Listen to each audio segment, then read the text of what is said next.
আওয়ামী লীগের কিন্তু ওই আপনার বিচার করার আগে কিন্তু ফাঁসি দিচ্ছে কিভাবে, তাই বিচার করার আগে আওয়ামী লীগকে নিষিদ্ধ করছে। এই নিষিদ্ধতা তুলতে হবে।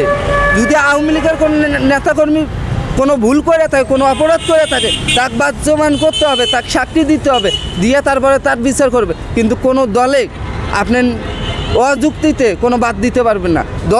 দল কোনো অপরাধ করে না, করলে মানুষ করছে, করলে তার কর্মীরা করছে, তাইলে তার কর্মীদের বিচার হবে, দলের বিচার হবে না। আজকে যদি আপনি দেখেন তার বিএনপির যদি তারেক রহমান কোনো ভুল করে আসছে দেখে যে কিন্তু আমেরিকায় নন্দনে বসে আছে, তার কিন্তু দল করে নাই, তাহলে তারেক বিএনপি কি কোনো নিষিদ্ধ করা হয়েছে? কোনো দিন নিষিদ্ধ করা হয় নাই। যেমন জামাত অপরাধী আসিল, এই অপরাধ থেকে তার মার্কা নিষিদ্ধ করা হয়েছে, কিন্তু দল নিষিদ্ধ করা হয় নাই। তাইলে হাসিনার বেলা কী কারণে তার দল নিষিদ্ধ করা হবে? তার নেতাকর্মী আছে, যদি তারা অপরাধ করে তাদের আইনের জনগণের মাঝে তার বিচার হবে। আর দলকে তারা নির্বাচিত করুক, দলকে নির্বাচনের জন্য অংশগ্রহণ দিক, দল নির্বাচনে খাড়া হোক।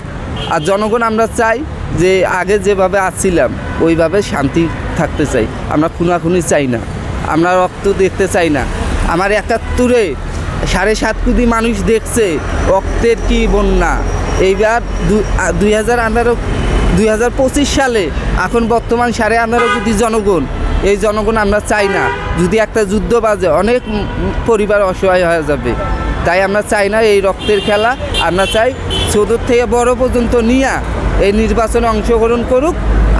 আমাদের তাক ভালো লাগবে, তাক আমরা দিব। আজকে যদি আওয়ামী লীগের বাদ দিয়ে একখানে রেখে যদি আপনারা দেন, আমার যদি ভোট পচে যায়, তাহলে এই জবাব এই ডক্টর মোহাম্মদ ইউনূসকে দিতে হবে।